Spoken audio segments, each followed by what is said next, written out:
எந்த கட்சியுமே விஜயை நோக்கி வரலையேன்னு. அதிமுகவினுடைய கூட்டணி கட்சி அவர் மிக தெளிவாக சொல்கிறாரு, விஜய் அவர்களுடைய வருகைக்கு அப்புறம் இந்த பிரச்சனை பெரிய லெவலில் வளர்ந்துருக்கு, நாங்கள் ஒன்றுபட்டு செயல்பட வேண்டிய நேரம்னு சொல்கிறாரு. அவருடைய பேட்டி நீங்கள் முழுசாக பார்த்தீங்களான்னு தெரில.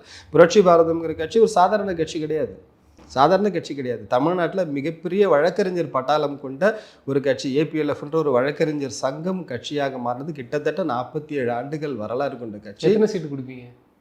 கண்டிப்பாக கொடுப்போம், வரட்டும், கண்டிப்பாக கொடுப்போம். நாட்கள் இருக்குது, இன்னும் நாட்கள் இருக்குது, இன்னும் நாட்களுக்கு இப்போதான் நகர்வுகள் கொஞ்சம் கொஞ்சம் நாட்கள். ஒரே ஒரு விஷயம்தான், சில விஷயங்களில் சில கோட்பாடுகளில் எடப்பாடியாரும் சில விஷயங்களில் தளபதியாரும் ஒத்துப்பட்டு போனாங்கன்னா அதிமுக தமிழக வெற்றி கழக கூட்டணி அமைஞ்சதுன்னா புரியல. அவங்க எப்படி, நீங்க எப்படி கிளைம் பண்றீங்க ஒத்துப்பட்டு வருவாங்க? அவ்வளவு பெரிய ஒரு கட்சி வருவாங்க.